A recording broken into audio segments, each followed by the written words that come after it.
OnePlus is somewhat of a prodigy in the tech space.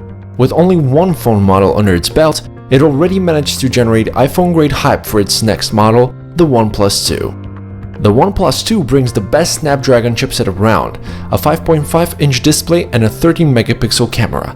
But it also adds a fingerprint sensor, a reversible USB Type-C plug, dual SIM capabilities, and improvements in just about all departments. Join us as we try to discover how it feels and performs in every use and beyond. When it comes to design, the OnePlus 2 is quite like its predecessor, but it feels different. It's not thinner or lighter, but it's more premium. The plastic back no longer wraps around to the front, and the whole handset is built around a metallic frame. The phone ships with a sandstone back, but you can also pick up any of OnePlus's extra style swap covers, which use other materials. The fingerprint sensor sits under the home button and works even when the phone is locked. It is quick to unlock the device. On the left, there is a new 3-way sound switch, which you can use to quickly silence all notifications or leave only priority interruptions on. The other hardware novelty, the USB Type-C port, is like micro USB on steroids, bigger, better, and reversible. This implementation, however, doesn't offer any real-life benefits beyond reversibility. There's no higher speed data transfer or quick charging.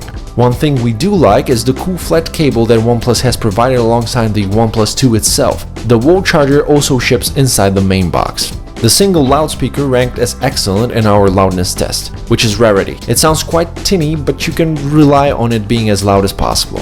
The 5.5-inch display is 1080p, which we are quite okay with, but this year it's no longer flagship killer worthy. Our unit screen maxed out at 400 nits of brightness compared to the 600 nits of the previous model. Contrast, however, has improved greatly and blacks are much deeper on the new screen. The front glass is reflective and its legibility in bright sunlight is only average.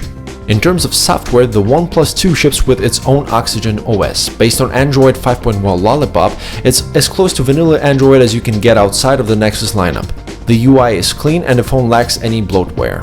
The smartphone is generally snappy.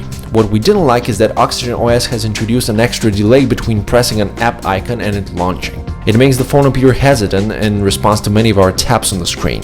On the positive side, Oxygen OS has been made with the OnePlus 2 in mind and offers deep customizability options. Buttons can be set up any way you want them, with both long press and double tap being customizable.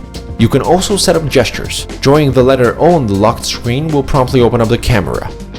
The shelf home screen is the leftmost and aggregates your go-to apps and can fit full-sized widgets. You can reorder them and set up a cover-style wallpaper of your choice too.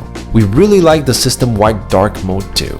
Performance on the OnePlus 2 is great, even though they're using a slightly downclocked Snapdragon 810 chipset to help with the notorious overheating issues. We found the OnePlus 2 to be good in CPU tests and great at graphics tests, so this implementation is definitely a success.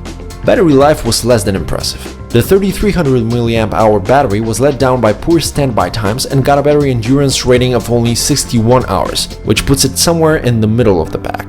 The 13-megapixel camera has optical image stabilization and laser-assisted autofocus. Images come out great. There's plenty of detail, great colors.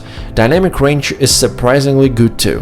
Noise is very low and the camera is fast to snap photos, though taking an image in low light takes considerably more time than usual.